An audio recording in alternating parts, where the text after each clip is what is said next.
ഒന്ന് യോഹന്നാൻ 1-ാം അധ്യായത്തിലെ 2-ാമത്തെ എപ്പിസോഡാണ്. അവർ അപ്പോസ്തലന്മാരുടെ ഉപദേശം കേട്ട് കൂട്ടായി മേരിച്ച് അപ്പം നുറുക്കി പ്രാർത്ഥന കഴിച്ചും പോന്നു.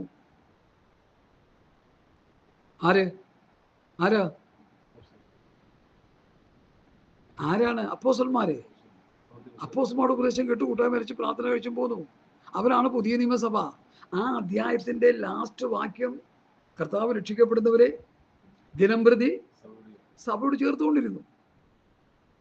അപ്പൊ രക്ഷിക്കപ്പെടുന്നവരാരാ? അപ്പോസ്തലന്മാരുടെ ഉപദേശം കേട്ട് കൂട്ടായി മേരിച്ച് അപ്പം നുറുക്കി പ്രാർത്ഥന കഴിച്ചു വരുന്നവര്. അവരാണ് കർത്താവ് തന്റെ സഭയോട് ചേർത്തുകൊണ്ടിരുന്നത്. ആയിരക്കണക്കിന് 10,000-കണക്കിന് സഭകൾ ഇന്ന് ഭൂമിയിലുണ്ട്. ഇത് ഏത് സഭകളാണെന്ന് എന്നോട് ചോദിച്ചാൽ ഞാൻ പറയും എനിക്കറിയില്ല എന്ന് തന്നെ പറയും. എനിക്കറിയത്തില്ല, എനിക്ക് അതിനെക്കുറിച്ച് യാതൊന്നും പറയാൻ പറ്റത്തില്ല. പിന്നെ ദൈവസഭ ഏതാ? ദൈവസഭ ഏതാന്ന് ചോദിച്ചാൽ അപ്പോസ്തലന്മാരുടെ ഉപദേശം കേട്ട് കൂട്ടായ്മ മേരിച്ച് അപ്പം നുറുക്കി ആര് വന്നാലും ഒരു ദൈവസഭ. അവിടെ അങ്ങനെ എഴുതിയിരിക്കുന്നത്. പ്രവൃത്തി 2:42 അധ്യായത്തിന്റെ അവസാന വാക്യത്തിലും എഴുതിയിരിക്കുന്നത് ഉപദേശം കേട്ട് അപ്പോസ്തലന്മാരുടെ ഉപദേശം കേട്ട് കൂട്ടായ്മ മേരിച്ച് അപ്പം നുറുക്കി പ്രാർത്ഥന. 4 കാര്യങ്ങൾ. ഇത് വരുന്നവരെ കർത്താവ് ദിനംപ്രതി സഭയോട് ചേർത്തു. നിങ്ങൾ ഏത് കൂട്ടായ്മയിലാണെന്നുള്ളതൊന്നും എനിക്കറിയത്തില്ല. പക്ഷേ നിങ്ങൾ പുതിയ നിയമസഭയുടെ അംഗങ്ങളായി മാറണമെങ്കിൽ അപ്പോസ്തലന്മാരുടെ ഉപദേശം കേട്ട് കൂട്ടായ്മ മേരിച്ച് അപ്പം നുറുക്കി പ്രാർത്ഥന വെച്ച് വരണം. അവരെ കർത്താവ് തൻ്റെ സഭയോട് ചേർത്തുകൊണ്ടിരുന്നു. അപ്പം ഞങ്ങളൊക്കെ കുറച്ചേ ഉള്ളൂ എന്ന്, ചെറിയ ചെറിയ ശേഷിപ്പേ ഉള്ളൂ എന്ന്. എല്ലാവരും ആഗ്രഹിക്കുന്നത് ഒരു കൂട്ടായ്മയിൽ എത്ര പേര് വേണം? കുറഞ്ഞത് 100-500 പേരെങ്കിലും വേണം. അതിൻ്റെ ഉദ്ദേശശുദ്ധിയൊക്കെ വേറെ ആവശ്യമുള്ളവരെ നമ്മളത് മനസ്സിലാക്കുക. ഞാൻ പറയേണ്ട കാര്യമില്ലല്ലോ. ആളെ കൂട്ടുന്ന പരിപാടിയല്ലത്. ഹല്ലേലൂയ. യോഹന്നാന്റെ സുവിശേഷം 5-6 അധ്യായം പഠിക്കുമ്പോൾ അപ്പം നുറുക്കി തിന്നവരെ പിന്നെയും അപ്പം കിട്ടുമെന്ന് കരുതി പിറകെ വന്നു. ആ വന്നവരോട് കർത്താവ് പറഞ്ഞ വാക്യം എന്താ? നശിച്ചു പോകുന്ന ആഹാരത്തിനായിട്ടല്ല, നിത്യജീവനോട് നിലനിൽക്കുന്ന ആഹാരത്തിനായിട്ട് പ്രവർത്തിക്കുന്ന മനുഷ്യപുത്രൻ നിങ്ങൾക്ക് തരും. നിങ്ങൾ അപ്പം തിന്ന് തൃപ്തരായതുകൊണ്ട് അത്ര എന്നെ അന്വേഷിക്കുന്നത്, നശിച്ചു പോകുന്ന ആഹാരത്തിനായിട്ടല്ല.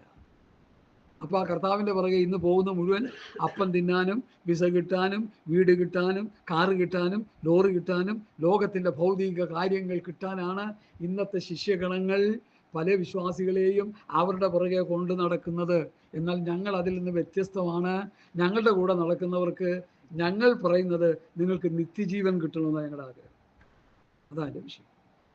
ആരെങ്കിലും ഇങ്ങോട്ട് വരുന്നെങ്കിൽ നിത്യജീവൻ വേണമെന്നുള്ളൊരു വന്നാൽ മതി. അല്ലാത്തവർക്ക് പോകാൻ ഇഷ്ടംപോലെ കൂട്ടങ്ങൾ കിടപ്പുണ്ട്. കണ്ടെയ്നർ കണക്കിന് കൂട്ടങ്ങൾ കിടപ്പുണ്ട്.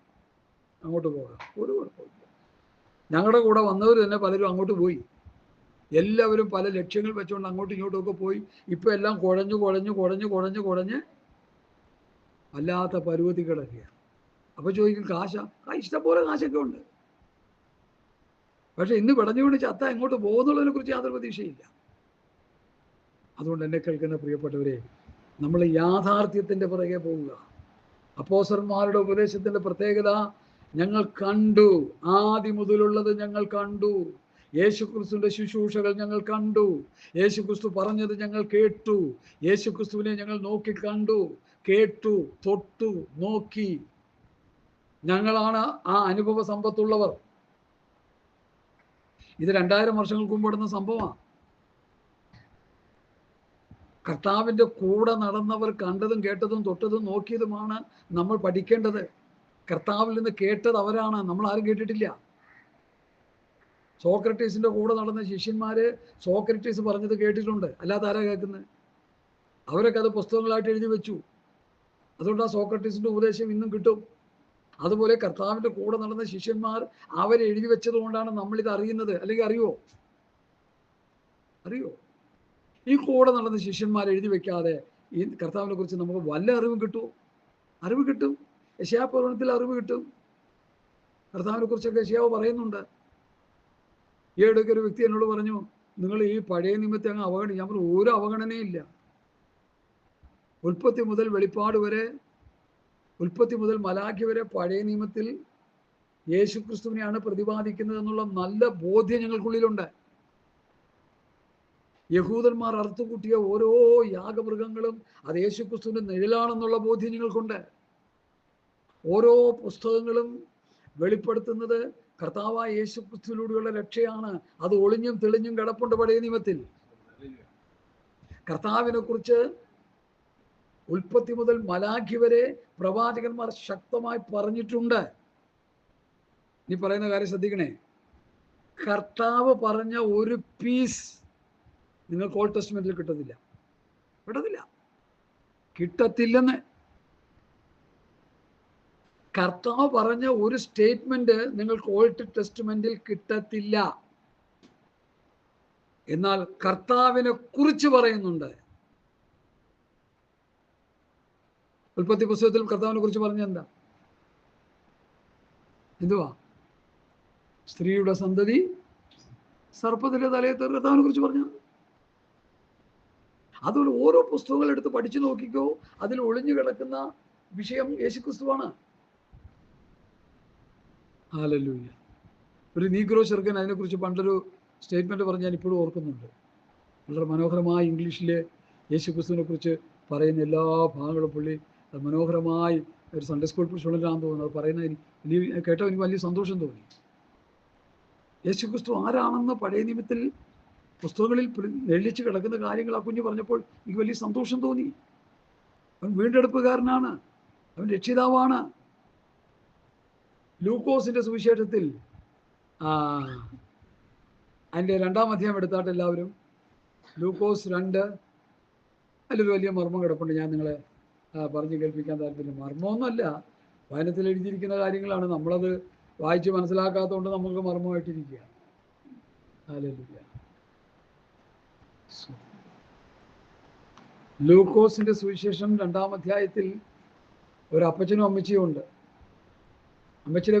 അപ്പച്ചന്റെ പേരെന്താ? ശിമ്യോൻ. ശിമ്യോൻ പറയുന്ന ഭാഗമാണ് അതിന്റെ 29-30. ഇപ്പോൾ നാഥ, തിരുവചനം പോലെ നീ അടിയനെ സമാധാനത്തോടെ പറഞ്ഞിരിക്കുന്നു. ജാതികൾക്ക് വെളിപ്പെടുവാനുള്ള പ്രകാശവും ഇതിന്റെ ജനമായ ഇസ്രായേലിന് മഹത്വവുമായി നീ സകല ജാതികളുടെ മുൻപാകെ ഒരുക്കിയിരിക്കുന്ന രക്ഷയെ എൻ്റെ കണ്ണ് കണ്ടുവല്ലോ. അപ്പൊ യേശുക്രിസ്തു ആരാണ്? യേശുക്രിസ്തു ആരാണ്? ജാതികൾക്ക് വെളിപ്പെടുവാനുള്ള പ്രകാശം, ഇതിന്റെ ജനമായ ഇസ്രായേലിന് മഹത്വം, പിന്നെ സകല ജാതികളുടെയും മുൻപാകെ ഒരുക്കിയിരിക്കുന്ന രക്ഷ. യഹൂദന് കൊടുത്ത ന്യായപ്രമാണം അത് യഹൂദ ജാതിക്ക് മാത്രമേ ഉള്ളൂ. യാഥാർത്ഥ്യം മനസ്സിലാകാത്ത പെന്തക്കോസ്തുകാരാണ് ഈ ഭൂമി കിടക്കുന്ന നല്ലൊരു ശതമാനമെന്ന് ഞാൻ പലപ്പോഴും ചിന്തിക്കാറുണ്ട്. യഹൂദന് കൊടുത്ത ആ പ്രമാണം യഹൂദന് മാത്രമേ ഉള്ളൂ.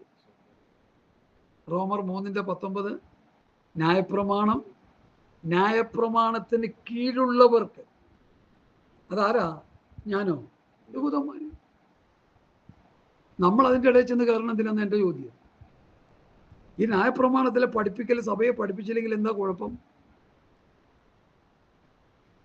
ന്യായപ്രമാണത്തിന്റെ ആ പ്രമാണത്തിന്റെ നിഴലും പൊരുളും പഠിപ്പിക്കുക, കുഴപ്പമില്ല. അതിനേക്കാൾ ശ്രേഷ്ഠമായ പ്രമാണമാണ് തമ്മിൽ ഭാരങ്ങളെ ചുമപ്പിൻ, ക്രിസ്തുവിന്റെ ന്യായപ്രമാണം നിവർത്തിപ്പിൻ. ഗലാത്യർ 6:2. സകല ജാതികൾക്കുമുള്ള രക്ഷ. ലൂക്കോസിന്റെ സുവിശേഷം 22-ാം അധ്യായത്തിന്റെ 20-ാമത്തെ വാക്യം പുതിയ നിയമം സ്ഥാപിക്കുന്ന ഒരു വാക്യമായിട്ട് ഈ കഴിഞ്ഞ ദിവസങ്ങളിൽ ദൈവദാസൻ പറഞ്ഞപ്പോൾ എനിക്ക് വലിയ സന്തോഷം തോന്നി. 22:20 ഈ പാനപാത്രം നിങ്ങൾക്ക് വേണ്ടി ചൊരിയുന്ന എൻ്റെ രക്തത്തിലെ പുതിയ നിയമമാകുന്നു. ന്യൂ കവനന്റ്, പുതിയ നിയമം. ആട്ടുകൊറ്റന്മാരുടെയും കാളകളുടെയും രക്തം കൊണ്ട് പഴയ നിയമത്തിലെ വീണ്ടെടുപ്പ് നടത്തുമ്പോൾ, രക്ഷയ്ക്ക് വേണ്ടിയുള്ള കാര്യങ്ങൾ അവർ ചെയ്യുമ്പോൾ, പുതിയ നിയമത്തിലെ യേശു ക്രിസ്തുവിന്റെ രക്തത്തിലൂടെയുള്ള വീണ്ടെടുപ്പ് സകല ജാതികൾക്കുമുള്ളതാണ്. എത്രായിരം ജാതികൾ ഈ ഭൂമിയിൽ ഉണ്ടെങ്കിലും ആ ജാതികൾക്ക് മുഴുവനുള്ള രക്ഷ യേശു ക്രിസ്തുവിന്റെ രക്തം ചൊരിഞ്ഞതിലൂടെ മാത്രമാണ് നമുക്ക് ലഭിക്കുന്നത്. അപ്പൊ പുതിയ നിയമത്തിന്റെ പ്രസക്തി എത്ര വലുതാണ്! ഇതിനെ സാത്താൻ കുറച്ച് കാണിച്ചിരിക്കുക. ഇപ്പോ PM ജോസഫ് പറഞ്ഞതുപോലെ, IPCയിലെ കരുത്തനായ പാസ്റ്റർ PM ജോസഫ് പറഞ്ഞതുപോലെ, നമ്മുടെ മാസ്റ്റർമാർക്ക് സങ്കീർത്തന പുസ്തകവും വേദപുസ്തകവും ഇല്ലെങ്കിൽ അവർക്ക് പ്രസംഗമില്ല. ആ സങ്കീർത്തനം പ്രസംഗിച്ചില്ലെങ്കിൽ അവർക്ക് പ്രസംഗമില്ല. എന്താ കാര്യം? കർത്താവിന്റെ വരവിന് വേണ്ടി ഒരുങ്ങാൻ ഈ പുതിയ ഉപദേശം എടുത്ത് പ്രസംഗിച്ച് കർത്താവിന്റെ വരവിന് ജനത്തെ ഒരുക്കുന്ന ശുശ്രൂഷയല്ലേ ശുശ്രൂഷ. രക്ഷയ്ക്ക് ജ്ഞാനിയാക്കുവാൻ മതിയായ തിരുവെഴുത്ത് ഞാൻ നിന്നെ പഠിപ്പിച്ചതാണെന്ന് പൗലോസ് തീമോഥെയോസിനോട് പറയുന്നത്. നമുക്കത് അതിൽ നിന്ന് ദൂരെടുക്കാനില്ലേ? ഹല്ലേലൂയ.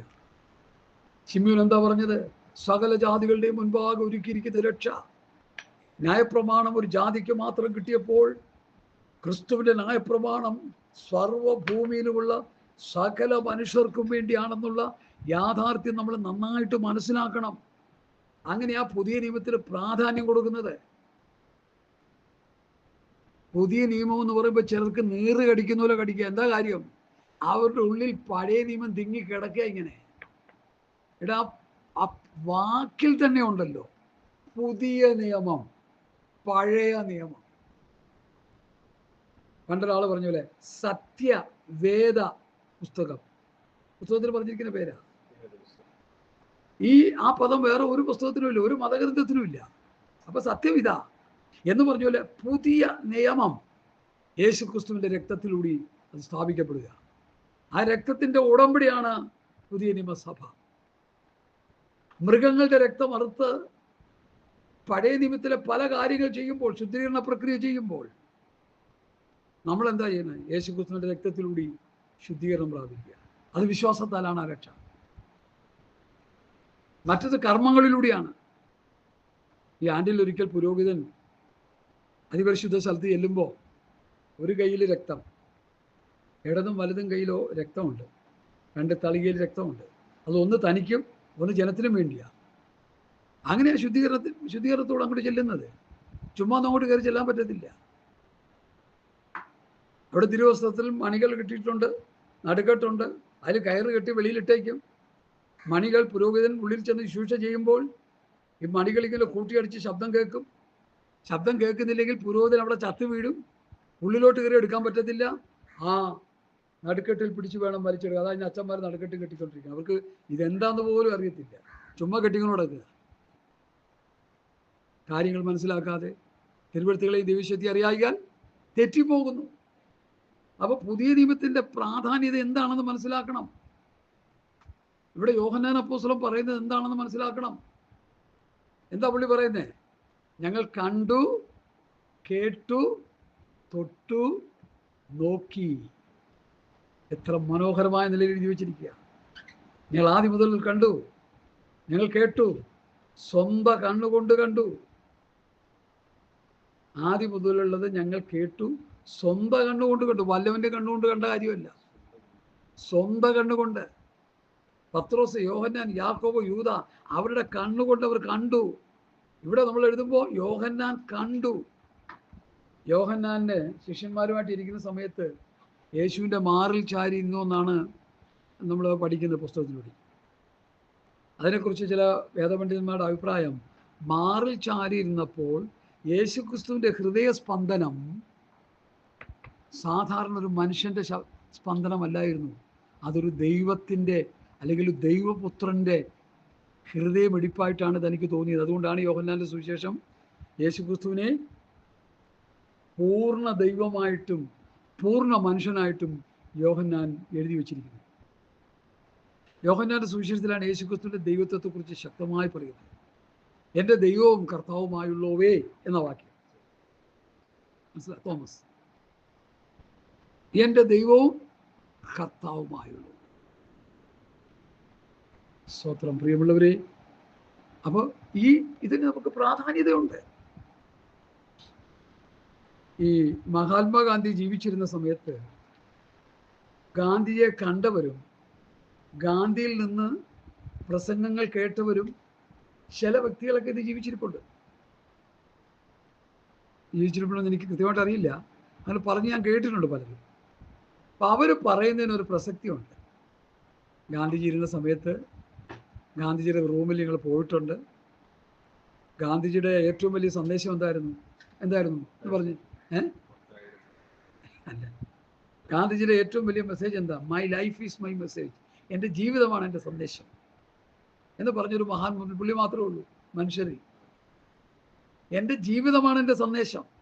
ഇന്ന് കാണുന്ന നമ്മുടെ പൊളിറ്റിക്കൽ ലീഡർമാർക്ക് ആർക്കും പറയാൻ പറ്റത്തില്ല. കാരണം എല്ലാവരും ചീഞ്ഞളിഞ്ഞ ജീവിതമാണ് അവരുടെ ജീവിതം, ഒരു ഗുണമില്ലാത്ത ജീവിതമാണ്.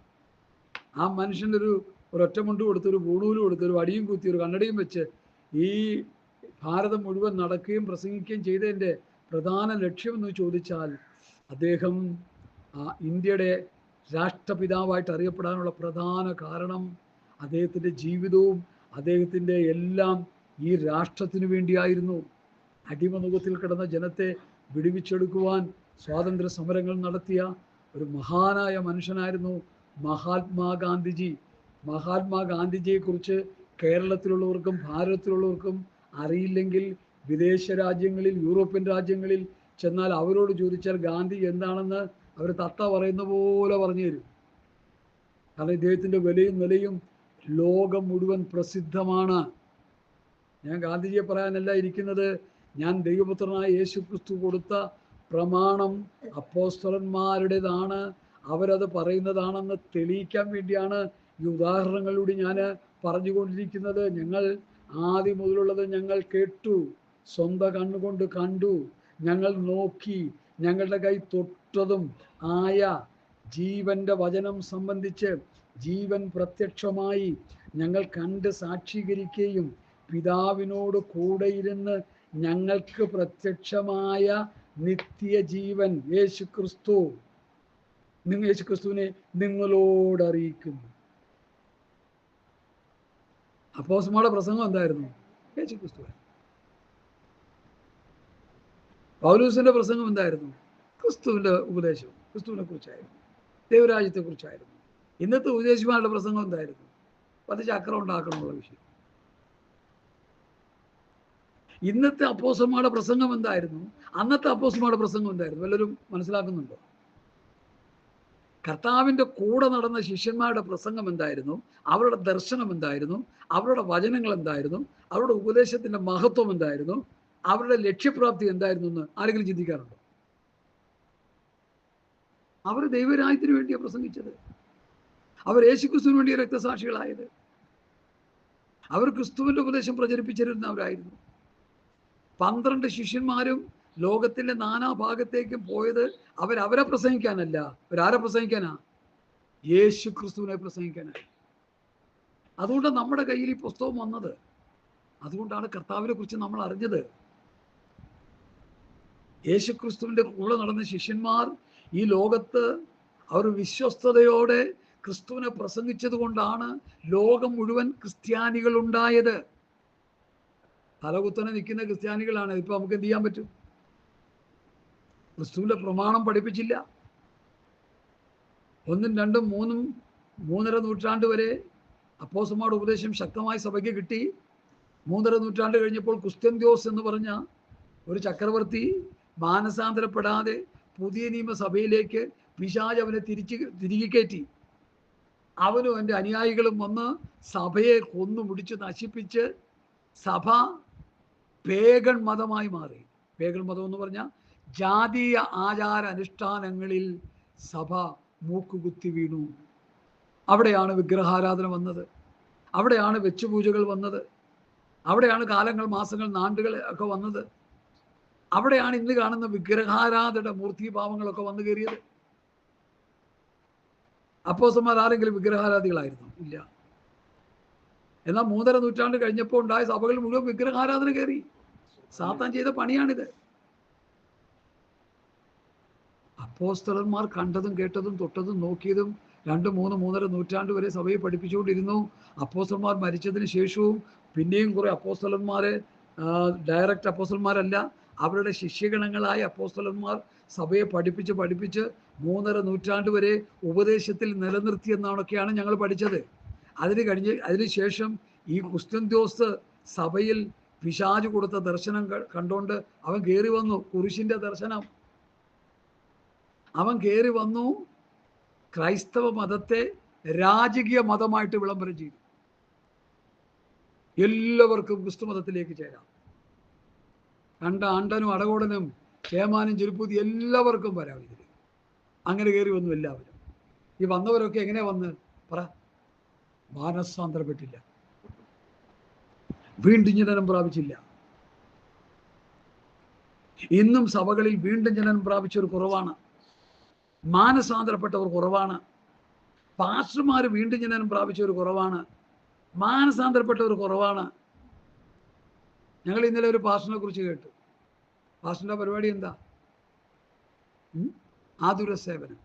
ഒരു ദേശത്ത് വന്ന് കുറെ ആളെ എല്ലാം കൂട്ടി അവരോട് പറഞ്ഞു, വീടില്ലാത്തവർക്ക് വീട്, പിന്നെ ഉപജീവന മാർഗമില്ലാത്തവർക്ക് ഉപജീവന മാർഗം എന്നൊക്കെ പറഞ്ഞ് എല്ലാവരെയും കറക്കി കുത്തി കുറെ ആൾക്കാരെയൊക്കെ കൂട്ടി അവർക്കെല്ലാം പുള്ളിയുടെ കയ്യിലുണ്ടായിരുന്ന കാശ് വെച്ച് ഇറച്ചിയും മീനും ഒക്കെ, ബീഫില്ലാതെ ചോറില്ലെന്നാണ് പറയുന്നത്, എല്ലാം വിട്ട് മേടിച്ച് കൊടുത്ത് തീറ്റിച്ച് അത്യാവശ്യം 2000, 3000, 4000, 5000 രൂപയൊക്കെ പുള്ളിയുടെ കയ്യിലുണ്ടായിരുന്ന എല്ലാം അങ്ങോട്ട് കൊടുത്തിട്ട് പുള്ളി പറഞ്ഞു, എനിക്ക് വേണ്ട 6000 കോടി രൂപ ഞാൻ എൻ്റെ സംഘടനയ്ക്ക് കിട്ടാൻ പോവുകയാണ്. അത് കിട്ടിക്കഴിയുമ്പോൾ എല്ലാവർക്കും വീടും കൂടും തരാൻ പോവാണ്. ഇതൊക്കെ പറഞ്ഞപ്പോൾ ഓരോരുത്തർ എന്ത് ചെയ്തു? കുറച്ച് തുക കൊണ്ടുവന്ന് പുള്ളിയുടെ കയ്യിലോട്ട്. അവസാനം പുള്ളി ഇപ്പം വീടുണ്ടാക്കേണ്ട പുള്ളി ഇപ്പോൾ ഉണ്ട് നിന്നുകൊണ്ട് ജയിലിൽ കിടക്കുന്നു എന്നുള്ള വാർത്തയാണ് ഞങ്ങൾക്ക് അതിൽ നിന്ന് കേൾക്കാൻ കഴിയും. ഇതിൻ്റെ പേരൊന്നും ഞാൻ പറയുന്നില്ല, പേര് പറഞ്ഞ് അപമാനിക്കാൻ താല്പര്യപ്പെടുന്നില്ല. ഒരു ഹിന്ദുമാർക്ക് ഇത് രക്ഷിക്കപ്പെട്ട് വന്നു എന്നൊക്കെയാണ് പറയുന്നേ. തിരിച്ചറിയാൻ കഴിയാതെ പോയി. തിരുവഴുത്തുകളെയും ദൈവശക്തിയെയും തിരിച്ചറിയണം. അവർ പറയുന്ന വചനങ്ങളും അവരുടെ ലക്ഷ്യങ്ങളും തിരിച്ചറിയണം. അതിലുള്ള ആത്മവിവേചനം നമുക്കുണ്ടാകണം. ഭേദാഭേദങ്ങളെ വിവേചിച്ച് മനസ്സിലാക്കണം. ഇല്ലെങ്കിൽ അബദ്ധത്തിൽ ചെന്ന് ചാടും. നമുക്കൊക്കെ പണ്ട് ഒത്തിരി അബദ്ധങ്ങൾ അങ്ങനെ പറ്റിയിട്ടുണ്ട്. ഇനി അങ്ങനെ പറ്റാതിരിക്കാൻ നമ്മൾ സൂക്ഷിച്ചു കൊള്ളണം. ശുശ്രൂഷകന്മാർ ലോട്ടറി കച്ചവടവും കല്യാണ ബ്രോക്കറും പിന്നെന്താ വസ്തു കച്ചവടവും അങ്ങനെ ലോകത്തില്ലാത്ത സകല ഏടാകൂടങ്ങളിൽ മണിച്ചയിൽ സകല പരിപാടികളിലും ശുശ്രൂഷകന്മാരും വിശ്വാസികളും ചെന്ന് ചാടിയിരിക്കുക. ആ ചാടിയവനെല്ലാം കുഴഞ്ഞ് ഇനി കുഴയാനില്ല, അതുപോലെ കുഴഞ്ഞു കിടക്കുക. അപ്പം നിങ്ങൾ പറയും, പാസ്റ്റർ അവരൊക്കെ നല്ല എക്കണോമി നല്ല ലെവലിലാണ് അവർ പോയിക്കൊണ്ടിരിക്കുന്നത്. കാര്യമൊക്കെ ശരിയാ. ഞാൻ പറഞ്ഞത് ആത്മീകമായിട്ടാണ്. അവർക്ക് കൂട്ടായ്മ ബന്ധമില്ല, അവർക്ക് ക്രിസ്തുവുമായിട്ട് ബന്ധമില്ല, അവർക്ക് വചനവുമായിട്ട് ബന്ധമില്ല, അവർക്ക് ഉപദേശവുമായിട്ട് ബന്ധമില്ല. ഇവിടെ കർത്താവിൻ്റെ ശിഷ്യന്മാർ പറയുന്നത് എന്താ? ഞങ്ങൾ കണ്ടത്, കേട്ടത്, തൊട്ടത്, നോക്കിയത് നിങ്ങൾക്ക് ഞങ്ങളോട് കൂട്ടായ്മ ഉണ്ടാകേണ്ടതിന് ഞങ്ങൾ കണ്ട്. ആ മൂന്നാം വാക്യം ഒന്ന് വായിച്ചേ. 1 യോഹന്നാൻ 1-ാം അധ്യായത്തിന്റെ 3-ാം വാക്യം. ഞങ്ങൾ കണ്ടും കേട്ടുമുള്ളത് നിങ്ങൾക്ക് ഞങ്ങളോട് കൂട്ടായ്മ ഉണ്ടാകേണ്ടതിന് മതി. അവിടെ കിട്ടി. അപ്പോൾ ഈ കർത്താവിൻ്റെ കൂടെ നടന്ന ശിഷ്യന്മാര് കർത്താവിനെ കണ്ടു, കർത്താവിൽ നിന്ന് കേട്ടു, കർത്താവിനെ അനുഭവിച്ചറിഞ്ഞു, കർത്താവ് കൊടുത്ത അപ്പം നുറുക്കി തിന്നു. ഇതൊക്കെ അനുഭവിച്ച് ദൈവപുത്രനായ യേശുക്രിസ്തുവിനെ, ദൈവമായ കർത്താവിനെ ഫോളോ ചെയ്ത ഈ ശിഷ്യഗണങ്ങൾ അവർ പറയുന്ന 3-ാം വാക്യം, ഈ 1 യോഹന്നാൻ പറയുന്ന 1-ാം അധ്യായത്തിലെ 3-ാം വാക്യം വളരെ പ്രസക്തമാണ്. ഞങ്ങൾ കണ്ടും കേട്ടുമുള്ളത് ഞങ്ങൾക്ക് നിങ്ങളോട് കൂട്ടായ്മ ഉണ്ടാകേണ്ടതിന് അറിയിക്കുന്നു. ഇതൊരു അല്പം കോംപ്ലിക്കേറ്റഡ് ആയിട്ടൊരു വാക്യമായിട്ട് നമുക്ക് തോന്നും. അവരുമായിട്ട് തന്നെ കൂട്ടായ്മ ഉണ്ടാകാനാ? ചത്തു മലന്നു പോയ അവരുമായിട്ട് തന്നെ കൂട്ടായ്മ? 1-ാം നൂറ്റാണ്ടിൽ ജീവിച്ചിരുന്ന പത്രോസ്, യോഹന്നാൻ, യാക്കോബ്, യൂദയും പൗലോസുമായിട്ട് എന്ത് കൂട്ടായ്മ നമുക്ക്? അവരൊക്കെ മരിച്ചു പോയില്ലേ, പിന്നെ എങ്ങനെ കൂട്ടായ്മ കിട്ടും അവരുമായിട്ട്? ഇവിടെ പഠിച്ചെടുക്കേണ്ട കാര്യം, അവർ പറഞ്ഞു വെച്ചിരിക്കുന്ന ഉപദേശങ്ങൾ, അവർ നമുക്ക് തന്നിരിക്കുന്ന സനാതന പ്രമാണങ്ങൾ, അവർ പുതിയ നിയമസഭയ്ക്ക് തന്നിരിക്കുന്ന ഉപദേശങ്ങൾ കർത്താവിൽ നിന്ന് പ്രാപിച്ച്, പൗലോസ് പറഞ്ഞു ഞാൻ കർത്താവിൽ നിന്ന് പ്രാപിക്കുകയും കൽപ്പിച്ചുതരികയും ചെയ്തെന്നാണ്. പൗലോസും പത്രോസും യോഹന്നാനും യാക്കോബും യൂദയൊക്കെ പ്രാപിച്ചു തരുന്ന വചനങ്ങളും ഉപദേശങ്ങളും നാം അനുസരിച്ച് ജീവിച്ച് കർത്താവുമായിട്ടുള്ള ഒരു അഭേദ്യ ബന്ധത്തിൽ മുമ്പോട്ട് പോകുമ്പോൾ ഈ 3-ാം വാക്യത്തിൽ എഴുതിയിരിക്കുന്നത് നമ്മളിൽ അന്വർത്ഥമാകും. എങ്ങനെ അന്വർത്ഥമാകും? നിങ്ങൾ കണ്ടും കേട്ടുമുള്ളത് നിങ്ങൾക്ക് ഞങ്ങളോട് കൂട്ടായ്മ ഉണ്ടാകേണ്ടതിന് നിങ്ങളോടും അറിയിക്കുന്നു. മനസ്സിലായോ? വേദഭാവം മനസ്സിലായ സഹോദരാ? ഞങ്ങൾ അറിയിക്കുന്ന എന്തിനാ? നിങ്ങൾക്ക് ഞങ്ങൾക്കൊരു കൂട്ടായ്മ ഉണ്ടാകണം. ഹല്ലേലൂയ. പുതിയ നിയമസഭയെ അവർ അറിയിക്കുന്നതിൻ്റെ ഉദ്ദേശം എന്താ? യോഹന്നാൻ എഴുതിയ ലേഖനം ഈ ലേഖനത്തിൻ്റെ പ്രത്യേകത എന്താണെന്ന് ചോദിച്ചാൽ, അവർ കണ്ടത്, അവർ കേട്ടത്, അവർ തൊട്ടത്, അവർ നോക്കിയത് എന്ത് ചെയ്യുന്നു? കൂട്ടായ്മ ഉണ്ടായിട്ട് അറിയിക്കുക. സ്തോത്രം. നമുക്ക് കർത്താവുമായിട്ടൊരു ബന്ധം ഉണ്ടാകണമെങ്കിൽ, നമുക്ക് പിതാവും പുത്രനുമായിട്ടൊരു ബന്ധമുണ്ടാകണമെങ്കിൽ, അവർ കണ്ടതും അവർ കേട്ടതും മായ ഉപദേശങ്ങൾ നമ്മളോട് അറിയിക്കുമ്പോൾ, നമ്മളത് കേട്ട് നമ്മളത് അനുസരിച്ച് ജീവിക്കുമ്പോൾ മാത്രമാണ് നമുക്ക് ആരോട് കൂട്ടായ്മ ഉണ്ടാകുന്നത്? പിതാവിനോടും പുത്രനോടും കൂട്ടായ്മ ഉണ്ടാകുന്നത്. അല്ല മോശയുടെ ഉപദേശം കേൾക്കുമ്പോൾ അല്ല. ഇത് മനസ്സിലാണ്, ഈ തിരിവ് മനസ്സിലാക്കണം. ശാസനത്തിനും കുളീകരണത്തിനും ഒക്കെ പഴയ നിയമം നല്ലതാണ്, നമുക്ക് അതിന് ഒരു കുഴപ്പമില്ല. പക്ഷേ പിതാവും പുത്രനുമായിട്ടൊരു കൂട്ടായ്മ ഉണ്ടാകണമെങ്കിൽ യേശു കർത്താവിൻ്റെ കൂടെ നടന്ന ശിഷ്യഗണങ്ങൾ കർത്താവിൽ നിന്ന് കേട്ടതും കർത്താവിനെ കണ്ടതും കർത്താവിനെ അനുഭവിച്ചറിഞ്ഞതുമായ ആ അനുഭവ സമ്പത്തിൽ നിന്ന് നമ്മളോട് അറിയിക്കുന്ന ദൈവവചനത്തിൻ്റെ മാർമിക സത്യങ്ങൾ, ഉപദേശ സത്യങ്ങൾ നമ്മൾ അനുസരിച്ച് നമ്മൾ ജീവിക്കുമ്പോൾ മാത്രമാണ് നമുക്ക് പിതാവും പുത്രനുമായിട്ടുള്ളൊരു ബന്ധം കിട്ടുന്നത്. അല്ലാത്തടത്തോളം കാലം ഒരു ബന്ധവും ഉണ്ടാവില്ല. ദൈവമായിട്ട് നമുക്കൊരു ബന്ധവും കാണത്തില്ലെന്ന്. ഇനിയെങ്കിലും ഈ വൈകിയ വേളയിൽ നമ്മൾ മനസ്സിലാക്കണം. ഹല്ലേലൂയ, സ്തോത്രം. ഞാനത് അങ്ങനെ പറഞ്ഞങ്ങ് വിടുകയാണ്. Praise the Lord. ഗായാസ് ആണ് ഈ യോഹന്നാൻ എഴുതിയ സഭയിലെ ശുശ്രൂഷകൻ എന്ന് മറ്റു ലേഖന ഭാഗങ്ങളിൽ നമുക്ക് കാണാൻ കഴിയും. ഗായാസിന് ലേഖനം എഴുതുന്നതായിട്ടാണ് ഇവിടെ കാണുന്നത് നമ്മൾ. ഹല്ലേലൂയ, സ്തോത്രം. അതിൻ്റെ 3-ാം ലേഖനം 1-ാമത്തെ വാക്യം വായിച്ച്. യോഹന്നാൻ്റെ 3-ാം ലേഖനം 1-ാം വാക്യം. മൂപ്പനായ ഞാൻ സത്യത്തിൽ സ്നേഹിക്കുന്ന പ്രിയ ഗായാസിന് എഴുതുന്നത്. ഗായാസാണ്. ഈ ഗായാസിന് എഴുതുന്ന ലേഖനങ്ങളായിട്ടാണ് ഇതിനെ വേദപണ്ഡിതന്മാർ പഠിപ്പിക്കുന്നത്. അതിവിടെ എഴുതിയിട്ടില്ലെന്ന് മാത്രമേ ഉള്ളൂ. 3-ാം ലേഖനത്തിൻ്റെ ആദ്യത്തെ വാക്യത്തിൽ അതുണ്ട്. പ്രിയ ഗായാസിന് ഇത് എഴുതുന്നു. പുതിയ നിയമസഭയുടെ ശുശ്രൂഷകനായ ഗായാസിന് ഇത് എഴുതുന്നു. ഇത് ഗായാസിന് വേണ്ടി മാത്രമല്ല, സർവ്വലോകത്തിലുമുള്ള ദൈവമക്കളോട് കർത്താവായ യേശുക്രിസ്തുവിന്റെ രക്തത്താൽ വീണ്ടെടുക്കപ്പെട്ട പുതിയ നിയമസഭയോടാണ് ഈ ലേഖനം നിലകൊള്ളുന്നത്. ഈ ലേഖനം എന്നല്ല, എല്ലാ ലേഖനങ്ങളും അങ്ങനെയാണ് നിലകൊള്ളുന്നത്. അത് നമ്മൾ മനസ്സിലാക്കണം. അത് ആത്മാവിൽ വിവേചിച്ച് മനസ്സിലാക്കി വേണം ഈ ലേഖനങ്ങൾ പഠിച്ചെടുക്കാൻ. ലേഖന പഠനം എന്നുള്ളത് ഇന്ന് സഭകളിൽ വളരെ കുറഞ്ഞുകൊണ്ടിരിക്കുന്നു. അതിൻ്റെ പ്രത്യക്ഷ ലക്ഷണം കണ്ടുകൊണ്ടിരിക്കുന്നു. ജഡീകന്മാർ സഭയിൽ വർദ്ധിച്ചു വന്നുകൊണ്ടിരിക്കുന്നു. കാരണം എങ്ങനെ ജീവിക്കണമെന്നുള്ള ലേഖനത്തിൽ എഴുതിയിരിക്കുന്നത്. എങ്ങനെ ജീവിക്കണം, എങ്ങനെ പെരുമാറണം, കുടുംബജീവിതം, സഭാജീവിതം, സമൂഹ ജീവിതം, ജീവിതത്തിൻ്റെ എല്ലാ തുറകളിലും മനുഷ്യൻ എങ്ങനെ ഇടപെടണമെന്ന്, എങ്ങനെ സംസർഗം ചെയ്യണമെന്ന്, എങ്ങനെ ജീവിക്കണമെന്ന് വ്യക്തമായി കൃത്യമായി അപ്പോസ്തലന്മാർ ഉപദേശം തരുമ്പോൾ അത് വായിക്കാതെ, പഠിക്കാതെ, ഗ്രഹിക്കാതെ, അത് പാസ്റ്റർമാർ പ്രസംഗിച്ച് കേൾപ്പിക്കാതെ എങ്ങനെ വിശ്വാസി ജീവിക്കും? എങ്ങനെ വിശ്വാസി ജീവിക്കും? ഈ കഴിഞ്ഞ 2 ദിവസങ്ങളിൽ 2 മെസ്സേജ് ഞാൻ ഇട്ടത് ശൈശവാവസ്ഥയിൽ കിടക്കുന്ന കുഞ്ഞുങ്ങളെ കുറിച്ചാണ്. കുഞ്ഞിനെന്തറിയാം? ഞങ്ങൾക്കൊരു കുഞ്ഞുണ്ട് ഇവിടെ. എന്തറിയാം? കുറെ പിടിവാശിയും കുറെ ബഹളങ്ങളും കുറെ വഴക്കും വക്കാണങ്ങളും മാത്രമേ ഉള്ളൂ. കാരണം എന്താ? അതൊരു കുഞ്ഞായതുകൊണ്ട്. അതിൻ്റെ പിടിവാശിക്കൊത്ത് നമ്മൾ നിൽക്കുക. അല്ലാതെ കുഞ്ഞ് അല്ലെങ്കിൽ ബഹളം വെക്കും കിടന്നു.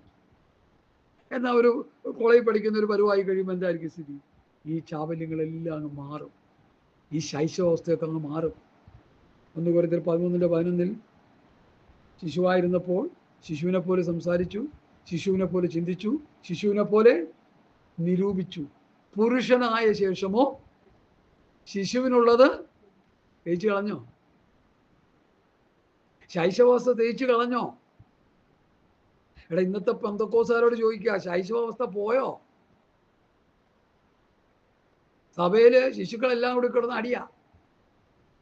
ഒരു സഭയില്, ദൈവമേ, അത് പറയുമ്പോൾ എൻ്റെ ചങ്കിന് വേദനയുണ്ട്. പിന്നെ വിശ്വാസികളാണല്ലോ ഇത് കേൾക്കുന്നതെന്ന് കരുതി പറയാതിരിക്കാൻ നിവൃത്തിയില്ല.